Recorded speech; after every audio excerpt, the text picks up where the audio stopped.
믿음으로 살라 제이시라일 13장 제물.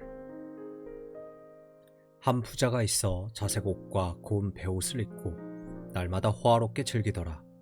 그런데 나사로라 이름하는 한 거지가 헌데투성이로 그의 대문 앞에 버려진 채 그 부자의 상에서 떨어지는 것으로 배불리려 하매 심지어 개들이 와서 그 헌대를 핥더라.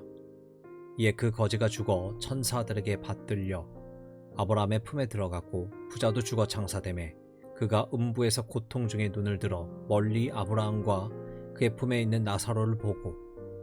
누가복음 16장 19절에서 23절. 성경을 읽는 사람이라면 부자와 나사로의 비유를 모르는 사람은 없을 것입니다.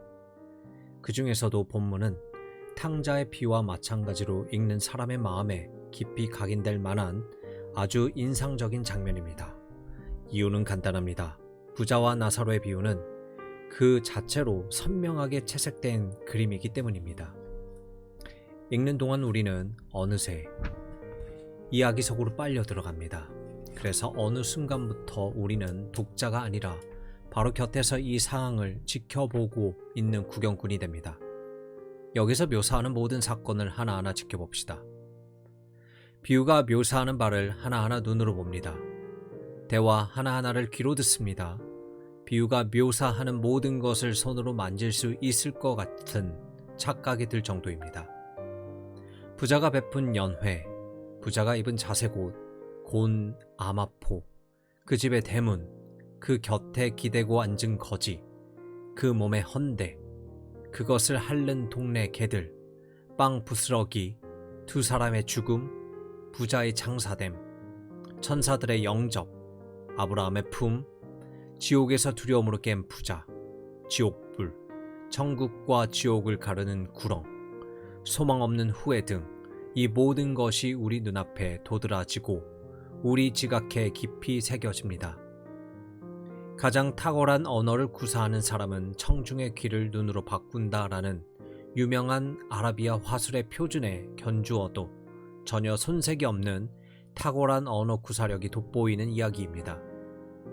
하지만 이 비유의 탁월한 언어 구사와 구성을 칭찬하고 기뻐한다고 해서 모두가 이 비유로부터 영적인 교훈을 받는 것은 아닙니다. 눈으로는 아름다운 글에 탐복하지만 마음은 여전히 잠들어 있을 수 있습니다. 마음의 눈으로는 아무것도 보지 못하는 것입니다. 흥미롭게 철로 역정을 읽는 사람들은 많지만 이들 중에 많은 사람들이 여전히 하늘 도성을 향해 가는 순례자의 분투를 어리석은 것으로 여깁니다. 오늘날 수많은 사람들이 본문의 비유를 알지만 자신이 어떠한지 물어보는 데까지 이르는 사람은 드뭅니다.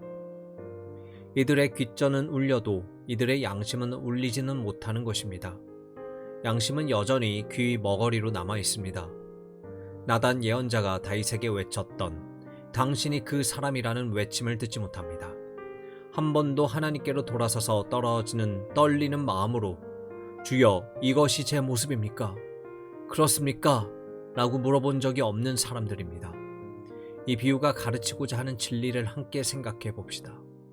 비유의 다른 부분보다도 앞에서 인용한 대목에 집중해 보기로 하겠습니다. 성령께서 우리에게 기꺼이 배우려는 마음과 지각을 주셔서 우리 영혼의 길이 남을 교훈으로 받게 하시기를 바랍니다. 먼저 하나님께서 이 두 사람을 각각 얼마나 서로 다른 환경에 두셨는지 살펴보겠습니다.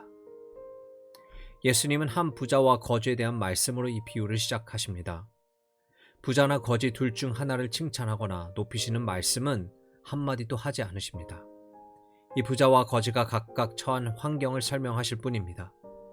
한 사람이 처한 환경 자체를 가지고 그 사람을 높이거나 정죄하시지 않습니다. 이 두 사람은 극적인 대조를 이룹니다. 두 사람에 대한 묘사를 보십시오. 이 세상의 모든 좋은 것을 넉넉히 가진 사람이 있습니다. 한 부자가 있어 자색옷과 고운 베옷을 입고 날마다 호화롭게 즐기더라.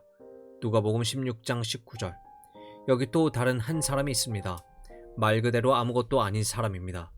친구도 없고 병이 든 데다 거의 굶어 죽기 직전입니다. 그런데 나사로라 이름하는 한 거지가 헌데투성이로 그의 대문 앞에 버려진 채.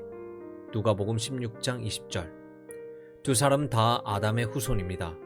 둘 다 흙에서 났습니다. 같은 나라, 같은 땅, 같은 정부 아래서 삽니다.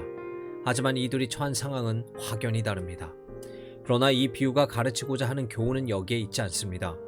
부자가 항상 나쁜 사람이고 예 없이 지옥으로 내려가는 것은 아닙니다.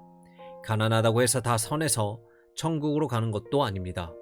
성급하게 부자는 악하다는 극단적인 결론을 내릴 필요가 없습니다. 이들이 처한 서로 다른 환경 자체에 선악간의 차이가 있는 것은 아닙니다. 하나님은 재물의 유무에 따라 사람을 차별하시는 분이 아닙니다. 우리 주 예수님의 말씀에서도 그런 뉘앙스는 전혀 찾을 수 없습니다. 그저 우리가 흔히 세상에서 볼 수 있는 모습을 묘사하실 뿐입니다. 보편적 평등은 매우 고상한 이상입니다. 이상 사회를 꿈꾸는 사람들이 가장 좋아하는 말입니다. 각 세대마다 부자들에 맞서도록 가난한 자를 선동하고 많이는 평등하다는 인기 있는 가르침으로 사회를 어지럽게 한 사람들이 있었습니다. 그러나 세상이 지금과 같은 질서로 계속되는 한 보편적 평등은 이루어질 수 없습니다.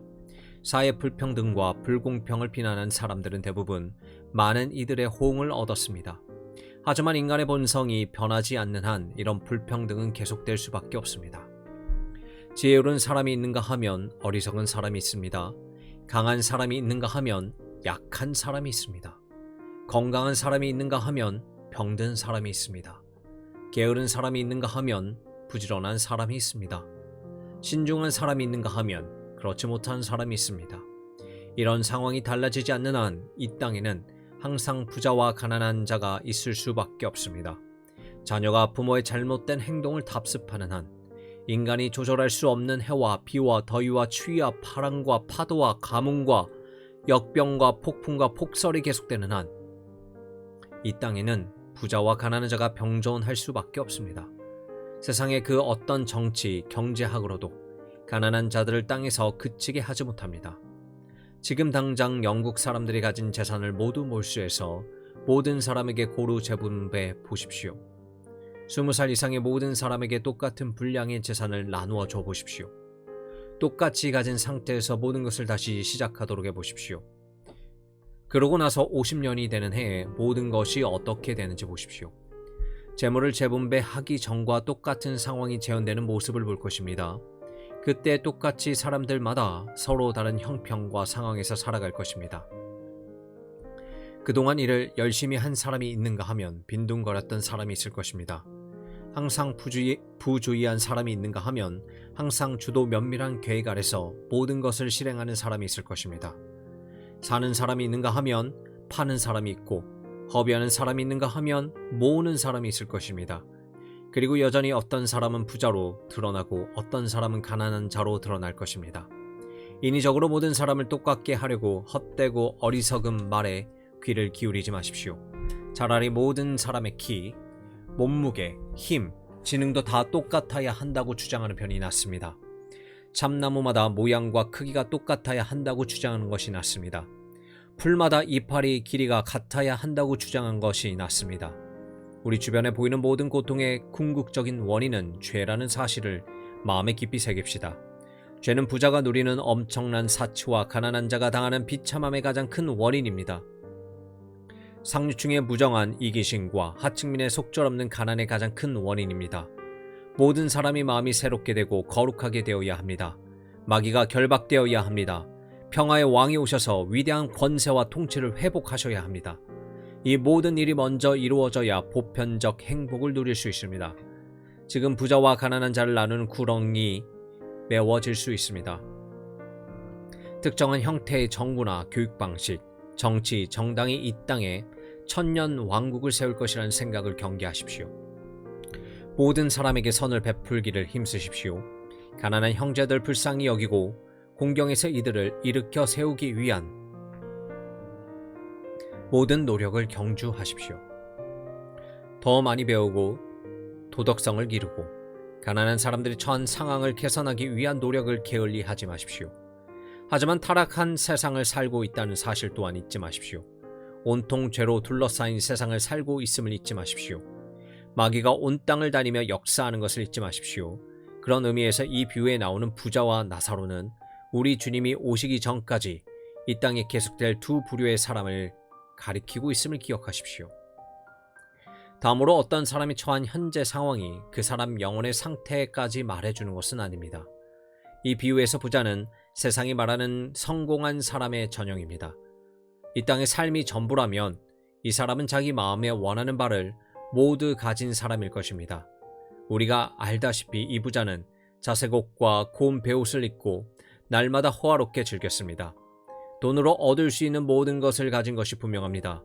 전도서와 잠언의 지혜자가 이렇게 말하는 것은 당연합니다. 돈은 범사에 이용되느니라. 전도서 10장 19절.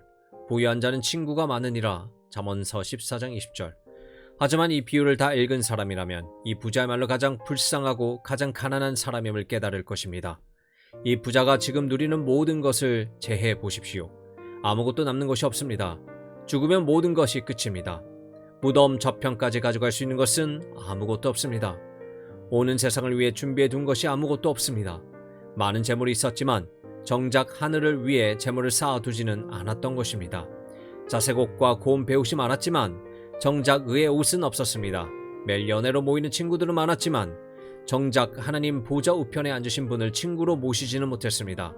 온갖 진귀한 음식을 날마다 먹으면서도 정작 생명의 떡은 맛보지 못했습니다.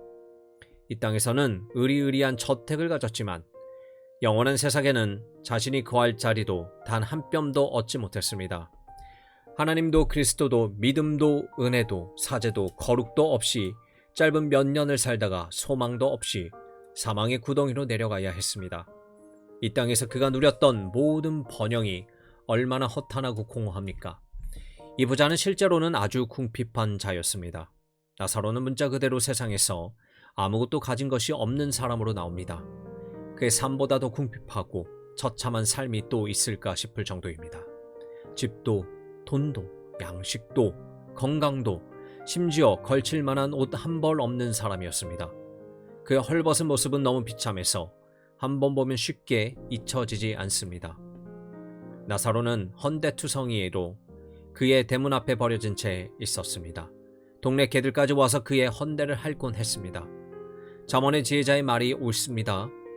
가난한 자는 이웃에게도 미움을 받게 되나. 잠언서 14장 20절. 가난한 자의 궁핍은 그의 멸망이니라. 잠언서 10장 15절. 하지만 이 비유를 끝까지 읽은 사람이라면 이런 나사로야말로 궁극적인 의미에서 전혀 가난한 자가 아니라고 말할 것입니다.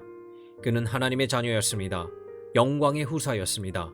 영원한 부요함과 의미를 가지고 있었습니다. 생명책에 그의 이름이 기록되어 있었습니다. 천국에 그를 위한 자리가 마련되어 있었습니다. 구주의 의라고 하는 가장 좋은 옷이 마련되어 있었습니다. 가장 좋은 벗을 가진 사람이 있었습니다. 하나님이 그의 기업이었습니다. 가장 좋은 음식이 그를 위해 예비되어 있었습니다. 세상이 알지 못하는 양식이 있는 사람이었습니다. 무엇보다도 그가 가진 모든 것은 영원한 것이었습니다. 살아서는 물론이고 그가 죽은 후에도 그의 것이었습니다. 무덤 너머에서 오히려 더 확연히 드러날 것이었습니다. 영원히 그의 것이었습니다. 이렇게 보면 그는 가난한 나사로가 아닌 부자 나사로였습니다. 우리는 하나님의 기준으로 모든 사람을 평가해야 합니다. 재물이나 수업의 규모가 아닌 영원히 처한 상태로 판단해야 합니다. 하나님께서 사람의 자녀들을 내려다 보실 때 세상의 기준을 따라 이들을 판단하시는 것이 아닙니다. 돈이 얼마나 있고 땅을 얼마나 가졌고 어떤 직함을 가졌는지를 보시지 않습니다. 영원히 처한 상태만을 보시고 그것에 따라 판단하십니다. 여러분도 그런 기준으로 사람을 보려고 힘써야 합니다. 우리가 직함이나 지식이나 재물보다 은혜를 더 귀히 여길 수 있으면 얼마나 좋겠습니까? 하지만 얼마나 가졌는지가 사람에 대한 유일한 판단 기준이 될 때가 너무나 많습니다. 마음에 부유해지고 하나님을 향해 부자가 되기까지 모든 사람은 비참할 정도로 가난하다는 사실을 잊지 말아야 합니다. 하나님의 저울에 달아보면 은혜와 비교해서 세상의 모든 재물이 아무것도 아니라는 사실이 신기하게 다가올 사람도 있을 것입니다.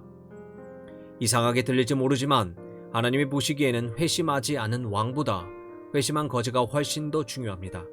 화창한 햇살 아래 화려하게 날아다니는 나비와 같이 영적 실체에 무지한 세상 사람들의 찬사를 받으며 잠시 삶을 누리다가 영원한 흑암과 비참함으로 내려가는 사람이 있는 반면, 이 땅을 기어다니다가 사람들에게 밟혀 뭉개진 벌레처럼 모든 사람의 멸시를 받지만 결국 영화로운 부활과 더불어 그리스도와 영원한 복락을 누리는 사람이 있습니다.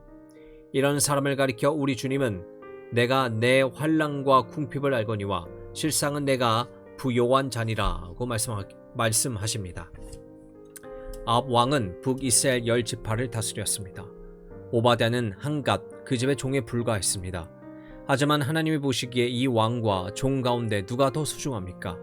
대답을 모를 사람이 없다고 생각합니다.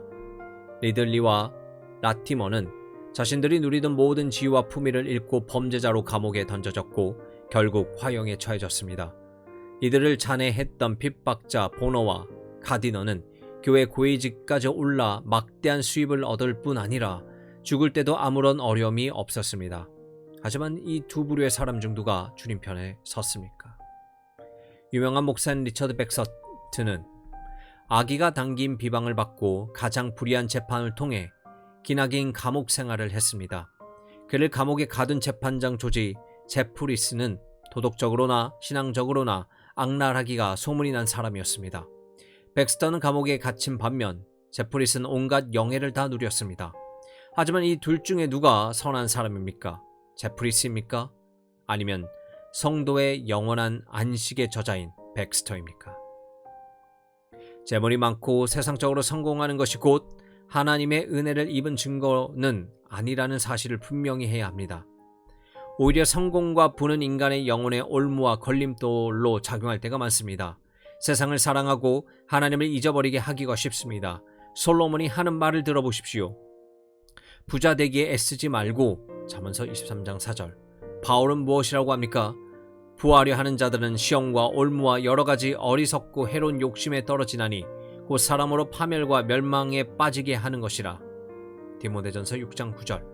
마찬가지로 가난과 시험을 하나님의 진노하시는 증거로 보아서는 안됩니다. 오히려 감추어진 복으로 드러나는 경우가 많습니다. 가난과 시험으로 인해 세상과의 불이한 관계를 절연하게 하는 경우가 많습니다.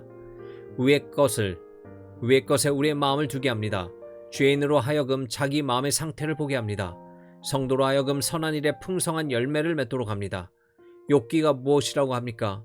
볼지어다 하나님께 징계받는 자에게 복이 있나니 그런즉 너는 전능자의 징계를 업신여기지 말지니라. 욥기 5장 15절. 사도 바울은 무엇이라고 합니까? 주께서 그 사랑하시는 자를 징계하시고 그가 받아들이시는 아들마다 채찍질 하심이라 하셨으니. 히브리서 12장 6절. 세상에서 행복에 이르는 위대한 비결 가운데 하나는 인내하고 만족하는 마음을 갖는 것입니다. 이 세상은 상급을 받는 장소가 아니라는 사실을 날마다 잊지 않기 위해 애를 쓰십시오. 신혼하고 보상하는 때에는 아직 오지 않았습니다. 이때가 오기 전에는 아무것도 성급히 판단하지 마십시오. 전도자의 지혜를 기억하십시오. 너는 어느 지방에서든지 빈민을 학대하는 것과 정의와 공의를 짓밟는 것을 볼지라도 그것을 이상히 여기지 말라. 높은 자는 더 높은 자가 감찰하고 또 그들보다 더 높은 자들도 있음이니라. 전도서 5장 8절. 그렇습니다. 심판의 날이 아직 남았습니다. 이날에 비로소 모든 것이 제자리를 찾을 것입니다. 마침내 하나님을 섬기는 자와 섬기지 아니하는 자의 차이가 극명해질 것입니다. 나사로의 후손과 부자의 후손의 본 모습에 마침내 드러나고 모든 사람이 각기 행한 대로 심판을 받을 것입니다. 셋째로 어떻게 모든 계층이 무덤으로 내려가는지 살펴보겠습니다. 비유에서 부자는 죽고 나사로도 죽었습니다. 이 땅에 사는 동안에는 서로 다른 모습을 완전히 다른 삶을 살았지만 결국에는 둘 다 똑같은 죽음의 잔을 마셨습니다. 이 둘 모두 예외 없이 모든 산자에게 정해진 길로 갔습니다. 부자와 가난한 자가 함께 만나는 자리로 내려갔습니다. 흙으로 와서 흙으로 돌아갔습니다. 모든 사람의 정해진 운명이 이렇습니다. 영광 중에 주님이 다시 오시기 전에 죽는다면 우리도 마찬가지입니다. 그동안 우리가 가졌던 모든 계획과 궁리와 공부와 연구를 뒤로 하고 우리의 모든 발명과 발견과 학문적인 성취를 뒤로 하고 우리 스스로는 도무지 이길 수 없고 무장해체시킬 수 없는 마지막 원수인 죽음을 대면해야 합니다. 무드셀라의 상과 홍수가 오기 전까지 땅에 생존했던 사람들의 삶을 기록한 창세기의 각 장은 각 사람의 삶에 대해 짧은 언급을 하면서 그가 죽었더라는 말로 마무리합니다.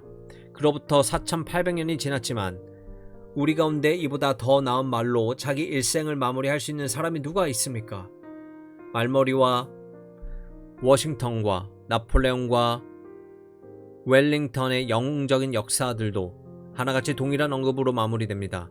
그래서 위대하고 탁월한 업적으로 찬성을 받는 사람이라도 모두 한 가지 운명을 맞이합니다. 그가 죽었더라. 죽음 모든 사람을 평등히 하는 강력한 실체입니다. 아무도 남겨두지 않고 아무도 기다려두지 않습니다. 아무리 화려한 장례식을 치러도 그 운명이 전혀 달라지지 않습니다. 여러분이 준비할 때까지 밀어주지도 않습니다.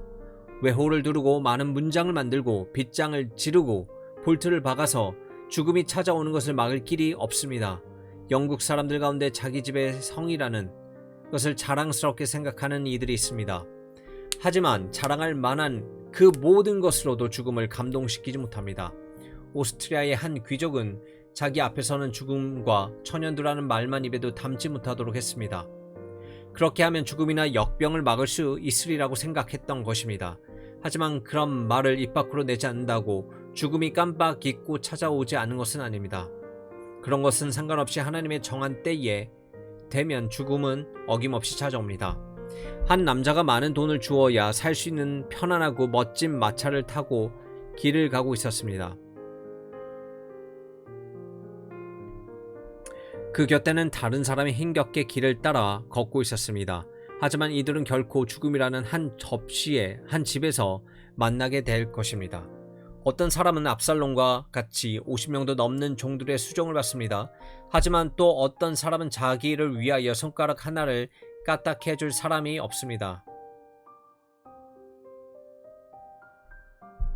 하지만 이 두 사람 모두 결국에는 자기 혼자만 누워야 하는 자리로 내려가야 합니다. 어마어마하게 많은 재산을 가진 사람이 있는 반면에 돈 한 푼이 없는 사람이 있습니다. 나라의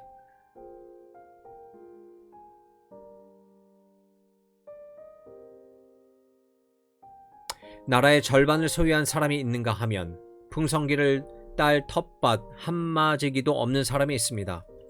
하지만 이렇든 저렇든 마지막에는 두 걸음만큼의 땅만 있으면 족합니다.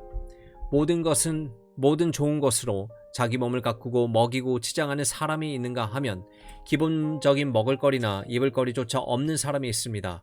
하지만 이렇든 저렇든 두 사람 모두 상역군들이 재는 재로 흙은 흙으로 라고 외치며 흙으로 자신의 관을 덮게 될 날을 향해 가고 있습니다.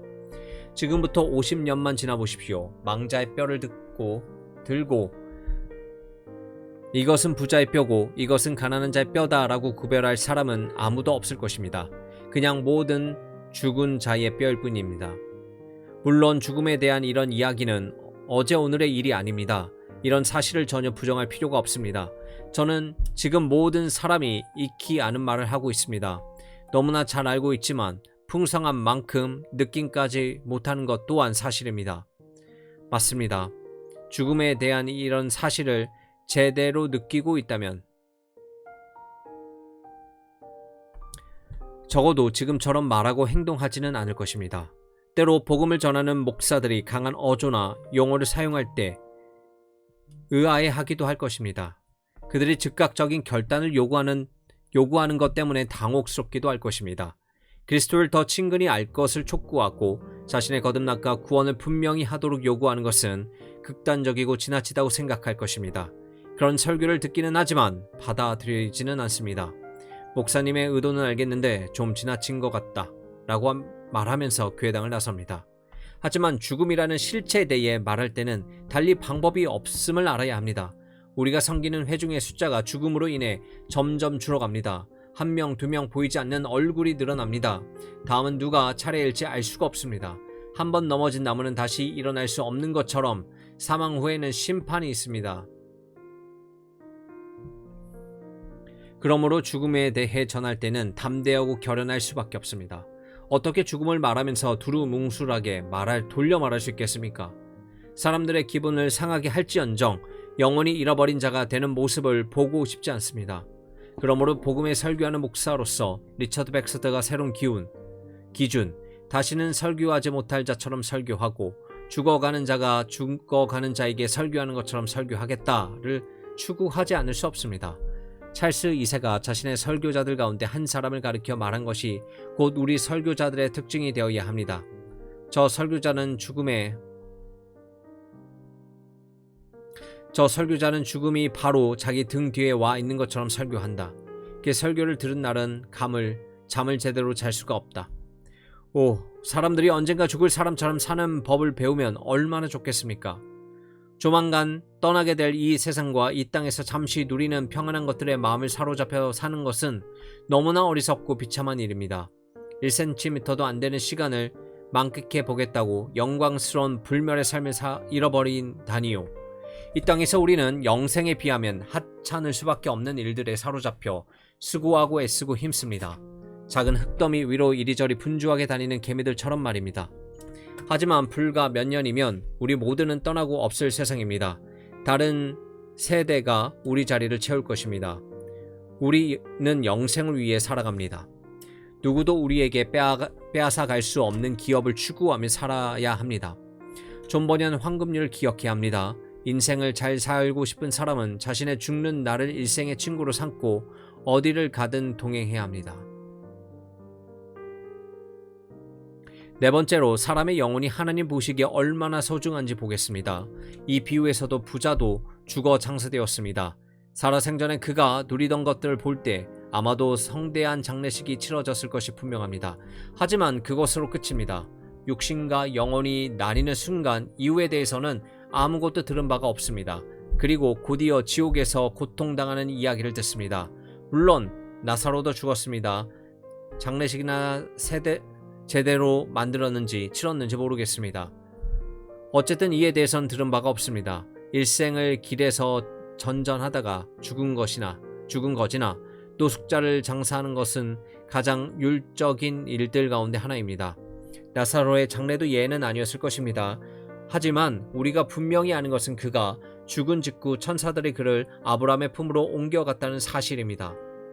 모든 신실한 자들이 의인의 부활을 기다리는 안식의 자리로 데려간 것입니다. 이 비유 가운데 위안과 감동을 주는 놀라운 표현이 있습니다. 지금부터 제가 하는 말을 잘 들어보십시오. 이 땅에서 그리스도를 믿는 모든 죄인과 그들의 성부 하나님과의 관계를 잘 보여주는 말입니다.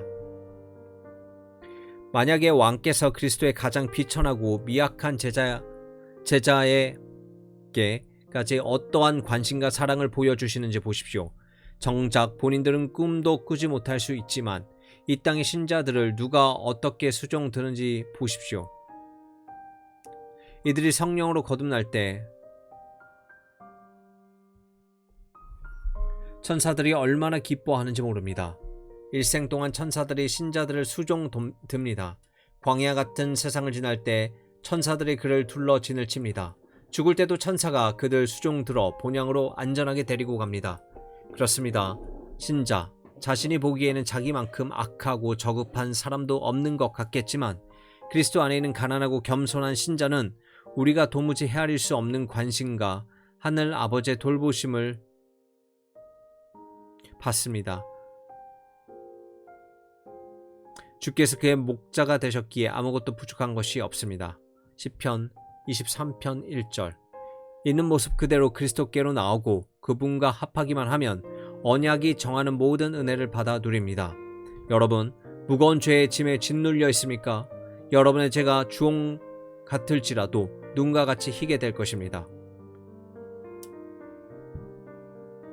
여러분 마음이 굳어져 약으로 치유합니까? 주께서 여러분에게 새 마음을 주시고 새 언약을 부어주실 것입니다.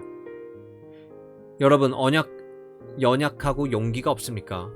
베드로로 원수들 앞에서 담대하게 주를 고백하게 하신 성령께서 여러분을 담대하게 하실 것입니다.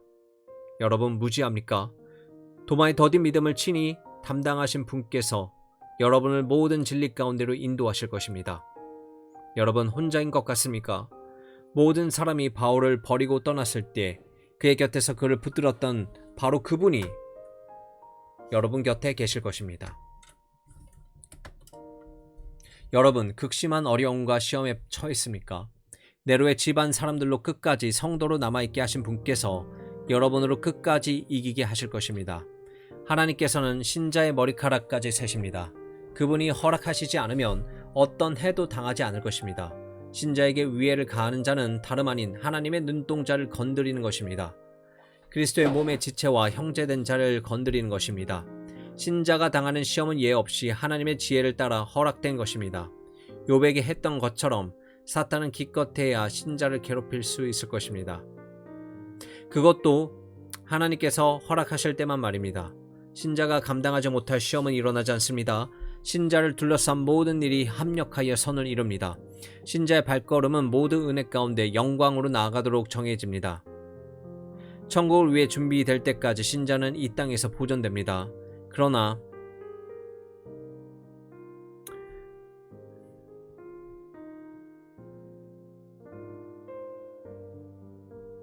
그러나 때가 되면 단 한순간도 늦춰지는 일은 없습니다. 주님의 추수가 되기 위해서는 합당한 햇빛과 바람, 추위와 더위, 비와 폭풍이 지나야 합니다. 그리고 나서 신자의 일이 다 끝나면 그때 하나님의 천사들이 본향으로 그를 데려갈 것입니다. 나사로를 데려간 것처럼 말입니다. 그리스도의 백성을 조롱하는 세상 사람들은 자신들의 지금 조롱하는 사람들이 어떤 사람인지 모릅니다. 천사들도 기꺼이 수종 들기를 부끄러워하지 않는 사람들이란 사실을 모릅니다. 그리스도의 형제 자매들은 조롱하는 것임을 알지 못합니다. 바로 이들 덕분에 자신들의 환난의 때가 줄어든 것을 세상 사람들은 모릅니다. 이들의 중보로 자신들의 화평한 가운데 생활하는 것을 사람들은 모릅니다. 무장한 군대보다 나사로와 같은 사람들의 기도가 국제 정세에 더 큰 영향을 미치는 것을 이들은 모릅니다. 그리스도를 믿는 신자들이 이글을 읽는다면 자신들이 얼마나 큰 특권과 소유를 누리고 있는지 알아야 합니다. 부모의 숨은 수고를 모른 채 마냥 천진만만하게 학교에 다니는 아이들처럼 신자들 성부께서 자신의 안녕을 위해 어떻게 알리고 일하고 계시는지 잘 알지 못합니다. 행위가 아닌 믿음으로 살길 배우십시오. 자신을 위해 하늘에 감춰진 보화가 충만한 것을 아십시오. 육신을 잊고 살아가는 한 이 땅은 항상 시련의 자리에 있을 수밖에 없습니다. 욕단은 그 와중에도 나사로의 형제들에게 주어진 위로, 사람들의 전혀 맛보지 못한 크나큰 위로가 있습니다. 마지막으로 이기심과 영혼을 파괴하는 위험한 죄라는 사실을 알아야 합니다. 이 비유에서 부자는 아무런 소망이 없는 사람입니다. 성경에서 지옥으로 떨어진 잃어버린 영혼을 묘사하는 그림을 찾으려면 이 부자를 보십시오. 이 부자의 영혼이 바로 그런 상태에 있습니다. 비유 처음에는 자색의 고운 옷을 입은 부자로 떵떵거리며 지내던 것으로 나오지만 비유 말미에는 영원한 불 가운데 고통당하는 최후를 맞습니다. 이 부자가 살인자나 도둑이나 간음한 자나 거짓말을 일삼는 사람이라는 언급은 전혀 없습니다. 무신론자라든지 불신앙이라든지 하나님을 비방하는 자라든지 하는 언급도 전혀 없습니다. 유대 도성의 유지로서 유대교가 정하는 모든 규례에 정기적으로 참석했던 것은 익히 짐작할 수 있습니다. 하지만 그가 영원히 잃어버린 영혼이 있었는지에 대해서는 아는 바가 없습니다. 성경이 말씀하지 않기 때문입니다. 이런 정황을 생각해 볼 때 한 가지 매우 중요한 사실이 떠오릅니다. 여기 모든 외적인 삶에서 잘못된 점이 없는 한 사람이 있습니다. 최소한 이 비유의 묘사만 놓고 보면 이 사람의 행동이나 됨됨이에 대해서는 책잡을 만한 것이 없습니다. 화려한 옷을 입고 살기는 하지만 그럴 만한 여유와 능력이 있기 때문에 그것이 문제가 되지 않습니다. 성대한 잔치를 벌이고 즐거움을 누립니다. 그만큼 부자이기 때문입니다. 여기에 대한 성경은 기타 부타 말하지 않습니다. 오늘날도 사람들로부터 선한 사람이라 존경을 받는 부자들이 있습니다. 하지만 이 사람의 종국은 지옥으로 귀결됩니다. 이 부분이 바로 우리가 주목해야 할 부분입니다. 첫째, 우리가 주목해야 할 것은 우리 자신만을 위해 살지 말라는 경고입니다. 나는 잘못된 일을 하지 않았다. 나와 관계된 모든 사람을 합당하게 대했다. 기독교인으로서 모든 예배나 행사에 빠짐없이 참여했다 말할 수 있습니다. 하지만 이 외에도 성경이 요구하는 또 다른 질문이 있습니다. 누구를 위해 살았는가? 자신을 위해 살았는가? 아니면 그리스도를 위해 살았는가? 삶을 지배하는 주도적이고 궁극적인 원리의 목적이 무엇인가? 너무 지나친 물음 같습니까? 하지만 이는 다음과 같은 사도 바울의 말에 정확히 부합하는 물음입니다. 그가 모든 사람을 대신하여 죽으심은 살아있는 자로 하여금 다시는 그들 자신을 위하여 살지 않고 오직 그들을 대신하여 죽었다가 다시 살아나신 위를 위하여 살게 하려 함이니라. 고린도 후서 5장 15절. 그러므로 우리가 이 부자와 같은 자신만을 위해 산다면 우리 영혼은 결국 파멸에 이르고 말 것이라는 결론을 내릴 수 있습니다. 둘째, 이 부자는 마땅히 해야 할 일을 하지 않는 죄의 심각성을 보여줍니다. 이 부자가 천국이 아닌 지옥으로 내려가는 것은 그가 지은 적극적인 죄 때문이라기보다는 오히려 비방이 해야 함에도 불구하고 하지 않은 죄 때문이라고 말할 수 있습니다. 나사로가 그 집 문 앞에 있었습니다. 하지만 아무도 그에게 관심을 갖지 않았습니다. 마태복음 25장의 내용과 정확히 일치하지 않습니까? 여기서 정죄받은 자들은 적극적인 죄를 지었기 때문이 아닙니다. 이들이 정죄받는 내용이 무엇이었습니까? 내가 줄일 때에 너희가 먹을 것을 주지 아니하였고 목마를 때에 마시게 하지 아니하였고 나그네 되었을 때 영접하지 아니하였고 헐벗었을 때 옷 입히지 아니하였고 병들었을 때와 옥에 갇혔을 때에 돌보지 아니하였느니라 하시니 마태복음 25장 42절에서 43절. 이들이 정죄받은 이유는 해야 할 특정한 일들을 하지 않았기 때문이었습니다. 그러므로 우리가 적극적으로 짓는 죄는 물론 마땅히 해야 할 일을 하지 않는 죄 역시 우리를 멸망케 이르는 할 수 있다고 결론을 내릴 수 있습니다. 어셔 대주교는 임종을 앞두고 이런 엄중한 기도의 말을 남겼습니다. 주님, 제 모든 죄를 용서해 주십시오. 특히 제가 마땅해야 할 일에도 하지 않는 죄에서 저를 용서해 주십시오. 셋째, 이 부자의 비유는 많은 재물에는 그만큼 큰 위험이 도사리고 있음을 보여줍니다. 그렇습니다. 대부분의 사람들이 항상 동경하고 바라고 추구하는 재물, 이 재물은 소유하는 만큼 큰 영적인 위험이 도사리고 있습니다. 재물을 소유함으로 마음이 무정해지기 쉽습니다. 마음이 냉랭하게 굳어지기 쉽습니다. 믿음과 관련된 일에 눈이 멀 수 있습니다. 자신도 모르게 하나님을 잊고 살게 합니다. 동일한 주제에 대해 성경이 사용하는 언어와 정확히 일치하지 않습니까? 주님께서 무엇이라고 말씀하십니까? 예수께서 둘러보시고 제자들에게 이르시되 재물이 있는 자는 하나님의 나라에 들어가시기가 심히 어렵도다 하시니 낙타가 바늘기로 나가는 것이 부자가 하나님 나라에 들어가는 것보다 쉬우니라 하시니 마태복음 10장 23절. 사도 바울은 무엇이라고 합니까? 돈을 사랑함이 일만하게 뿌리가 되나니 이것을 탐내는 자들은 미혹을 받은 믿음에서 떠나 많은 근심으로써 자기를 찔렀도다. 디모데전서 6장 10절. 성경이 자주 재물을 일만 악과 죄의 뿌리라고 말한다는 것을 놀라운 사실이 없을 것입니다. 재물에 대한 야간의 욕심 때문에 이스라엘 군대가 패퇴하고 아간 자신도 죽어야 했습니다. 재물 때문에 발람은 하나님의 계시를 거슬러 하나님의 백성을 거주하려는 죄를 지었습니다. 재물 때문에 들릴라는 블레셋 사람에게 삼손을 팔아 넘겼습니다. 재물 때문에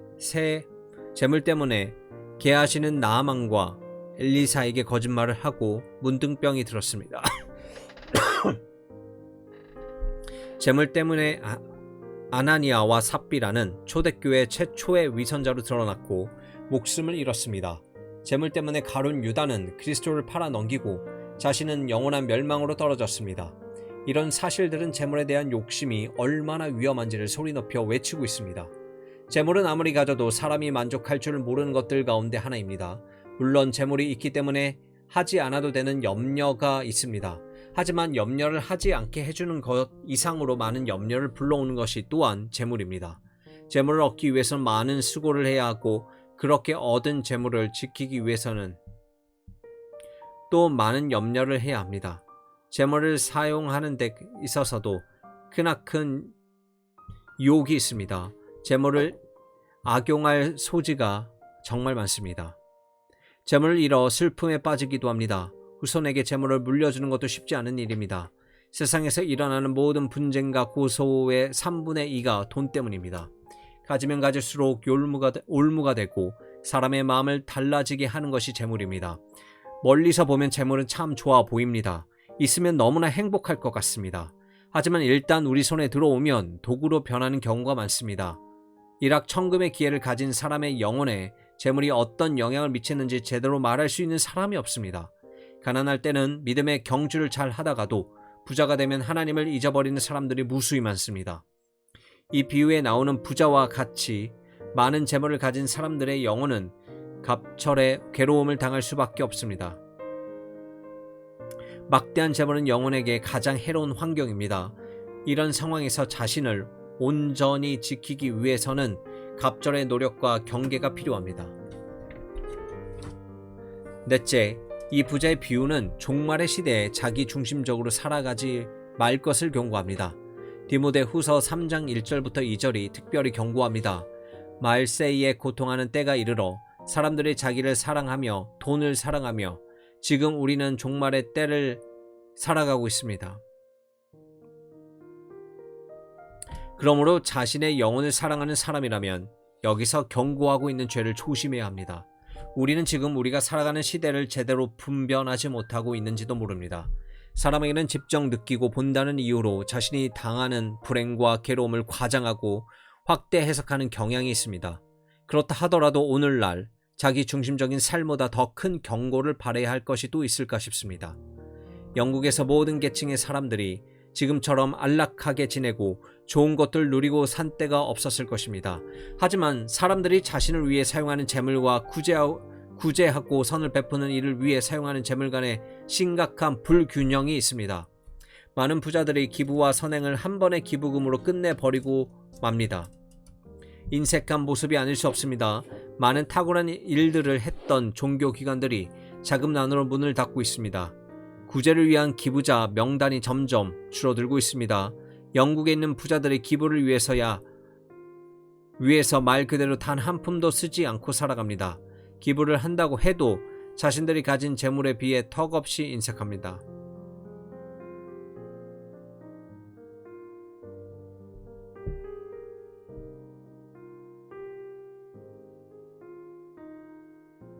이것이 종말의 때에 만연할 것이라고 예언된 이기심과 탐심이 아니고 무엇입니까? 이것은 건드리기 쉽지 않고 부담스럽고 미묘한 주제임을 잘 압니다. 하지만 그렇다고 해서 그리스도의 목사가 이렇게 중요한 주제를 피해갈 수는 없는 노릇입니다. 오늘날 우리가 관심을 갖고 살펴보아야 할 주제입니다. 이 시대가 그것을 요구합니다. 제 자신과 신앙을 고백하는 모든 사람에게 하는 말입니다. 물론 믿음이 전혀 없는 세속적인 사람들이 성경이 말씀하는 대로 이 주제를 볼 것이라고 기대하는 것이 아닙니다. 이들에게 성경은 믿음과 행실의 유일한 규칙이 아니기 때문입니다. 이런 사람들에게 성경을 인용하는 것은 부질없는 짓입니다. 하지만 신앙을 고백하는 모든 그리스도인들에게 요구합니다. 탐심과 이기심에 대해 성경이 무엇이라고 말씀하시는지 잘 생각해 보십시오. 자언함으로 후히 나오는 것에 대해 성경이 무엇이라고 말씀하시는지 잘 생각해 보십시오. 주 예수께서 괜히 하나님께 대하여 부요하지 못한 어리석은 부자에 대해서 말씀하시는 것이 아닙니다. 씨 뿌리는 자의 비유에서 재물의 유혹을 말씀의 씨가 열매 맺지 못하는 이유로 말씀하고 계시지 않습니다. 왜 예수님께서 불의의 제물로 친구를 사귀라고 말씀하셨겠습니까? 예수님께서 괜히 내가 전심이나 저녁이나 베풀거든 벗이나 형제나 친척이나 부한 이웃을 청하지 말라. 두렵건대 그 사람들이 너를 도로 청하여 내게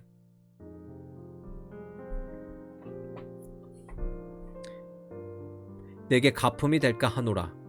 잔치를 베풀든 차라리 가난한 자들과 몸 불편한 저들과 저는 자들과 맹인들을 청하라. 그리하면 그들이 갚을 것이 없으므로 내게 복이 되나니 이는 의인들의 부활 시에 내가 갚음을 받겠음이라고 말씀하시는 것이 아닙니다. 너희 소유를 팔아 구제하여 낡아지지 아니하는 배낭을 만들라. 곧 하늘에 둔 바 다함이 없는 보물이니 거기는 도둑이 가까이 하는 일도 없고 좀도 먹는 일이 없느니라. 는 말씀은 또 어떻습니까? 주 예수께서 친히 말씀하신 바 주는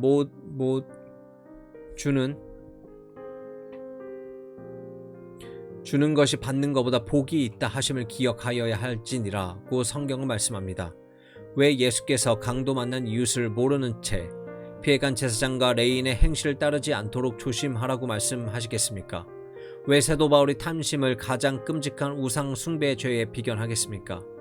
이런 성경 말씀과 제물을 대하는 이 사회의 습관과 언어와 느낌은 얼마나 다릅니까? 세상을 아는 사람들에게 묻습니다. 제 말이 틀린지 한번 대답해 보십시오. 앞에서 인용한 말씀들을 잘 숙고해 보시기 바랍니다. 반드시 얻는 교훈이 있을 것입니다. 물론 동양과 서양의 관습에는 큰 차이가 있습니다. 앞에서 인용한 말씀의 일부는 은유라는 것도 잘 압니다. 그럼에도 이 모든 표현의 기저에는 한 가지 공통적인 원리가 자리합니다.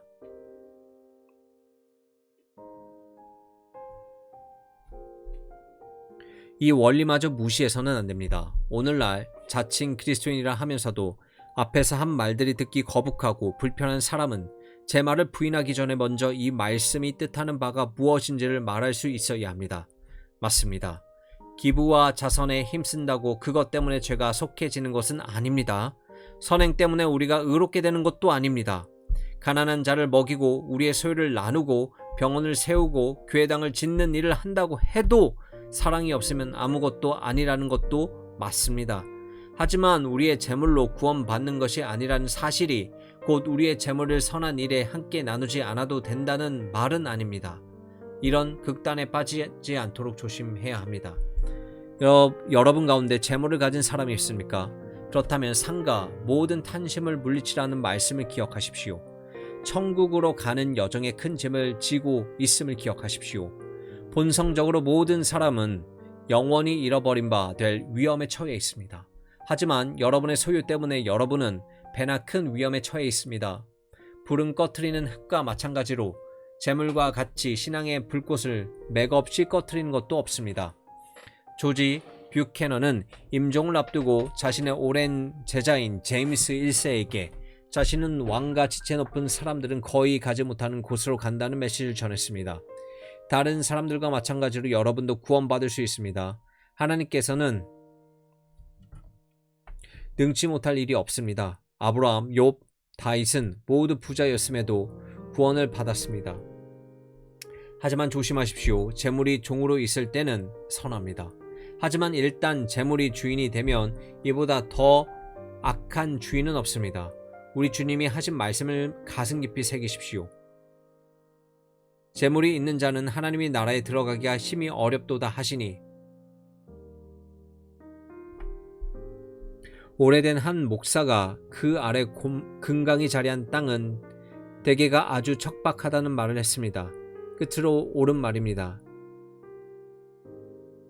에드워즈 6세 앞에서 설교하면서 탐심을 상가라고 조심하라는 말씀을 3차례 연거푸 인용한 라티머는 이렇게 말했습니다. 서너 시간의 설교 내내 이 말씀만을 번복해야 한다면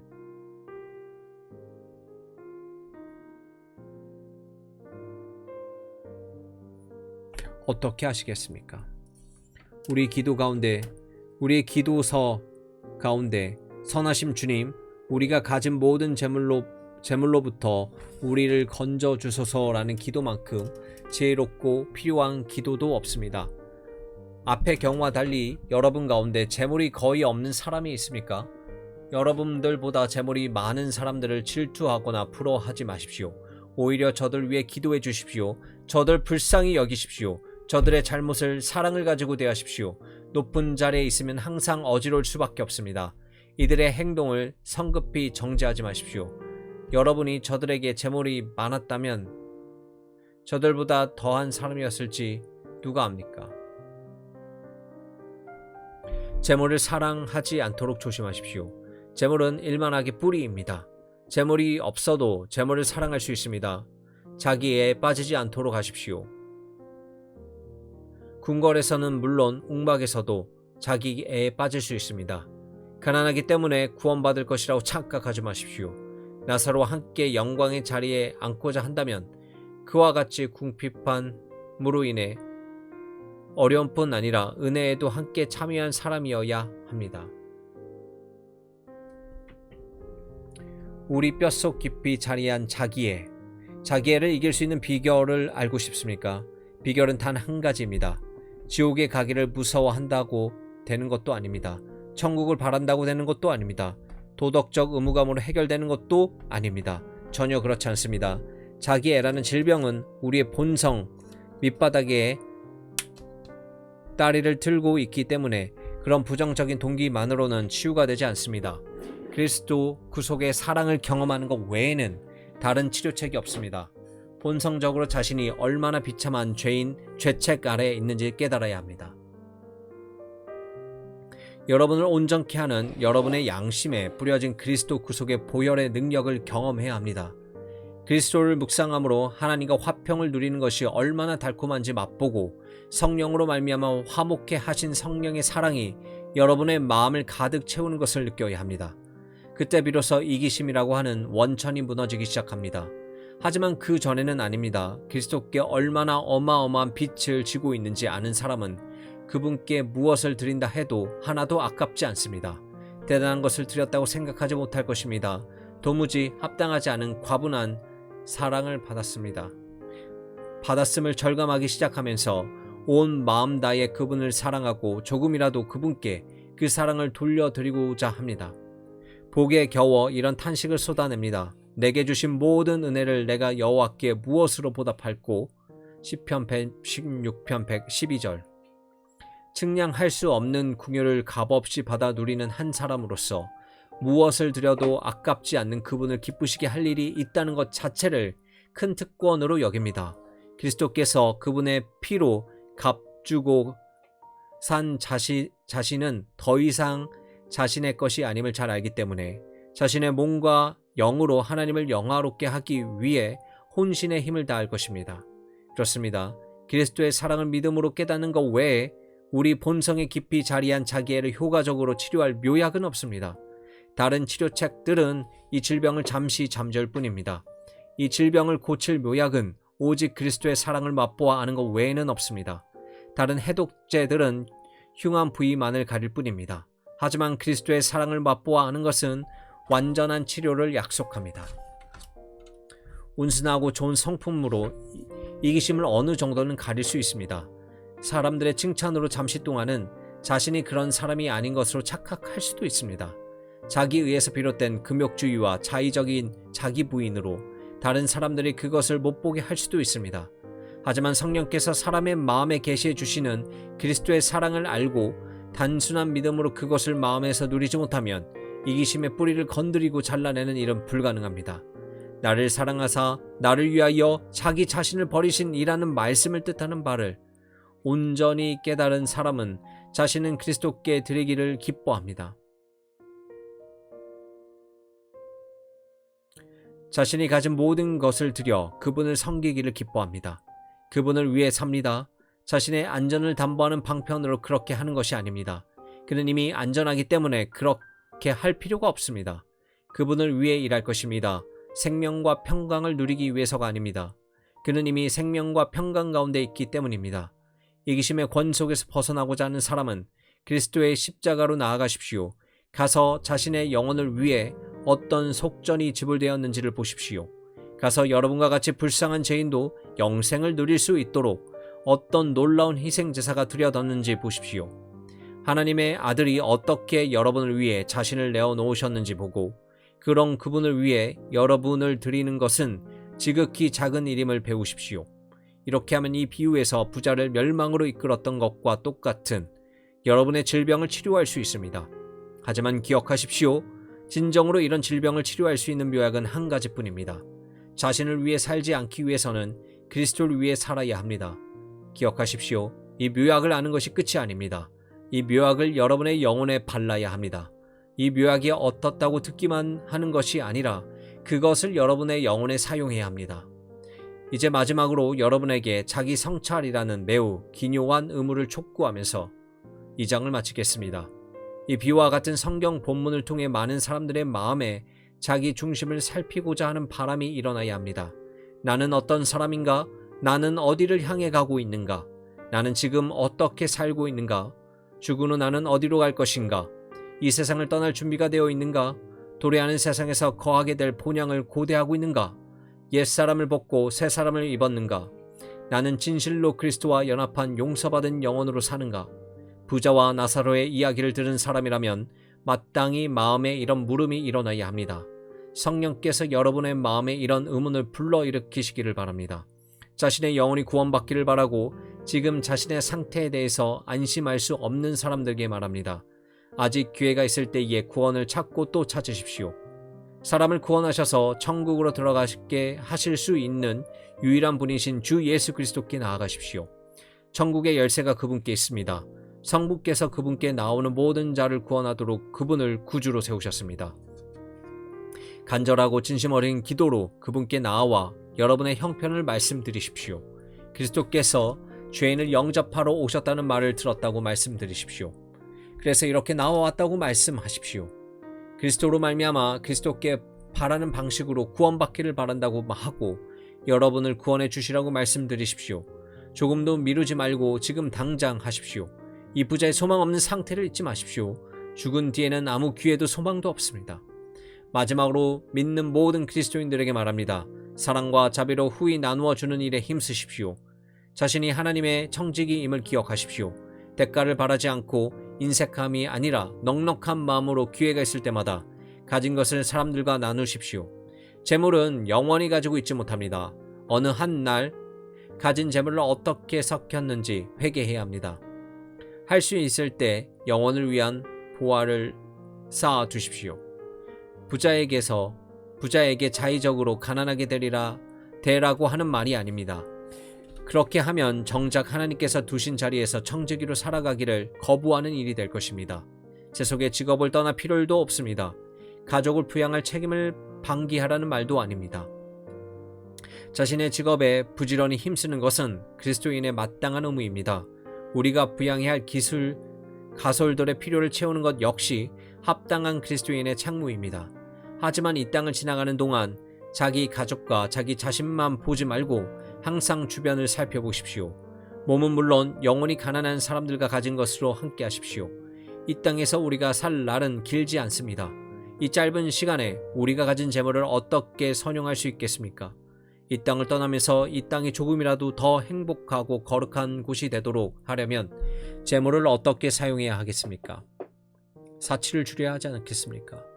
우리 자신을 위해 돈을 쓰는 것 이상으로 그리스도의 대의와 그리스도의 가난한 자들을 위해 돈을 써야 하지 않겠습니까? 우리가 선을 행할 대상이 없단 말입니까? 조금이라도 우리가 슬픔을 덜어주고 위로를 더해줄 수 있는 아픈 자, 가난한 자, 궁핍한 자가 주변에 없단 말입니까? 언제 어디서 살든 이런 물음에는 부정적인 대답이 나올 수 없습니다. 영국의 그리스도인들이 그 소위에 걸맞게 나누기만 한다면 이 땅의 모든 기독교 자선 기관마다 재정이 넘쳐날 것입니다. 적어도 재정 때문에 문 닫는 일은 없을 것입니다. 주 예수를 믿는다고 하면 신자만큼 이런 호소의 귀를 기울여야 할 사람도 없습니다. 본문의 비유는 본성적으로 우리의 자리가 어딘지, 신자가 그리스도께 어떤 빛을 지고 있는지 극명하게 보여줍니다. 우리는 모두 나사로처럼 죽음에 이르는 병이 들었지만 아무 도움도 받지 못한 채 천국의 문 앞에 기대어 굶어 죽어가고 있습니다. 하나님을 찬양합니다. 나사로에게 하셨던 것처럼 하나님은 우리를 돌아보셨습니다. 예수께서 우리를 구원하시기 위해 오셨습니다. 우리를 위해 자신을 내어주셨습니다. 우리가 소망 가운데 살도록 말입니다. 가난한 나사로와 같은 세상을 위해 하늘로부터 이 세상으로 내려오셨고 종의 형체로까지 낮아지셨습니다. 가난한 나사로와 같은 세상을 위해 그리스도께서는 우리를 위해 십자가에 못 박히시기를 바로 전까지 이 땅 여기저기를 두루 다니시며 선을 행하시고 사람들의 영혼은 물론 몸의 필요를 채우시고 고쳐주셨습니다. 제가 믿기로 구제와 자선에 힘쓰는 것은 그리스도의 마음에 부합한 일을 하는 것입니다. 혹시 이전까지 여러분에게 그런 습관이 없었다면 지금부터라도 가진 것을 나누는 습관을 들이기를 바랍니다. 일단 습관을 들이기 시작하면 점점 더 많은 것을 나눌 수 있게 됩니다. 지금까지 부자와 나사로의 비유를 통해 이 시대를 살아가는 우리에게 특별히 필요한 메시지, 곧 세속과 탐심에 대한 경각심을 일깨우는 경고들을 살펴보았습니다. 하나님께서 이 장의 주제를 진지하게 숙고한 여러분의 마음에 복 주시기를 기도합니다.